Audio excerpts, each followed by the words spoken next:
نحمد ونصلي على رسوله الكريم أما بعد أعوذ بالله من الشيطان الرجيم بسم الله الرحمن الرحيم لإيلاف قريش إيلافهم رحلة الشتاء والصيف فليعبدوا رب هذا البيت الذي أطعمهم من جوع وآمنهم من خوف میرے عزیز وطنوں السلام علیکم ورحمۃ اللہ وبرکاتہ.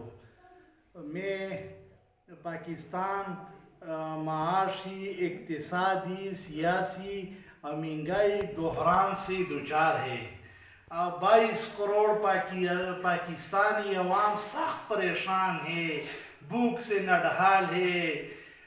لوگ روٹی حاصل کرنے کے لیے چوری کرنے پر مجبور ہوئے، زنا پر مجبور ہوئے، لوگ خودکشی پر مجبور ہوئے.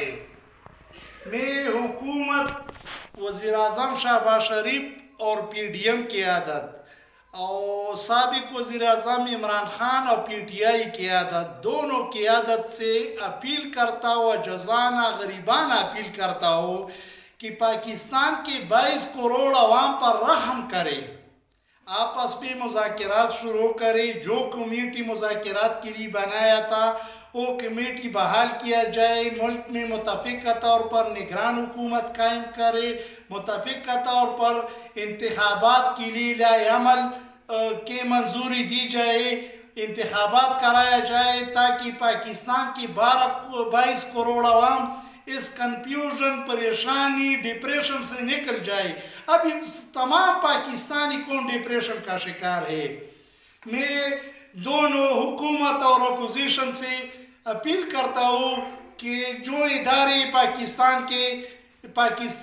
اس پر قائم ہے، یہ محافظ ادارے ہیں. جتنے ادارے سرکاری فوج ہے، سپریم کورٹ ہے اور ادارے ہیں، یہ سیاستدان آتے جاتے ہیں، سیاسی حکومت آتے جاتے ہیں، لیکن یہ ادارے پاکستان کے محافظ ادارے ہیں. اس پر رحم کرے، اس کو ڈپریشن سے نکال دے.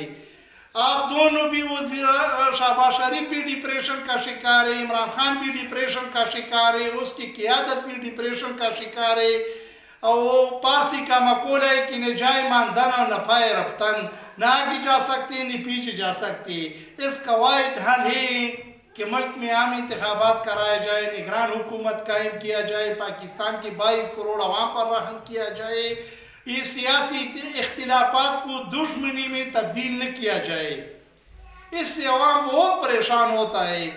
22 کروڑ عوام پاکستان کے سالمیت بقا کے لیے دعا گو ہے کہ یا اللہ پاکستان قیامت کے دن تک سرسبز، شاداب اور قائم اور دائم رکھے.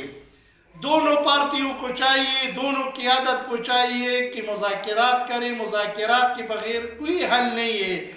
ابھی ڈالر مہنگ گئے، پیٹرول مہنگ گئے، اشیائی خوردنوش مہنگ گئے، سونا مہنگ گئے، ہر ایک چیز مہنگ گئے پاکستان میں. پاکستانی عوام کو خشک روٹی نہیں ملتا ہے. آپ سیاسی قیادت کرب پتی ہے، آپ کو 20-30 قسم تو آنے دوپہر اور شام کو میز پر سجتے. غریب عوام پر رحم کرے. جو املاک ہے سرکاری، یہ ہمارا املاک ہے، اس کو پاکستانیوں اس کو نقصان نہ پہنچائے. کوئی اپنے گھر کو نقصان پہنچاتا ہے، یہ تو ہرگز ایسا نہیں ہوتا ہے. خدا کے لیے تمام پاکستانی قوم سے اپیل کرتا ہوں کہ سرکاری املاک کو نقصان نہ پہنچائے. یہ ہمارا اپنا املاک ہے، ہم نے اپنے خون پسینے سے بنایا ہے.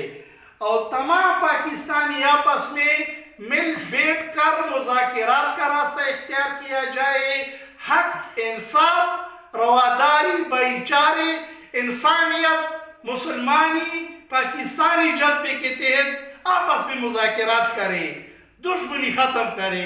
تمام قیادت سے اپیل کرتا ہوں. میرے ساتھی غریبانہ سوچتا ہوں، میں ایک انسانیت کے ناطے، مسلمانی کے ناطے، پاکستانی کے ناطے میں نے یہ اپیل کی. تمام قوم سے اپیل کرتا ہوں کہ میرا ویڈیو شیئر کرے تاکہ پاکستان کی تمام سیاسی قیادت کو، وزیر اعظم اور اپوزیشن لیڈر عمران خان کو پہنچ جائے کہ وہ مذاکرات شروع کرے. وہ مذاکرات کی کمیٹی بحال کیا جائے اور مذاکرات وہاں سے شروع کیا جائے جہاں پر ختم ہوا تھا. اور یہ انتخابات کے بعد کوئی مسئلہ نہیں رہا، ملک کے اقتصادی معاشی بحران سے، مہنگائی بحران سے نکل جائے گا. اخیر اسلامی جمہوریہ پاکستان زندہ باد، پاکستان زندہ باد، اسلام پائندہ باد. وسلام.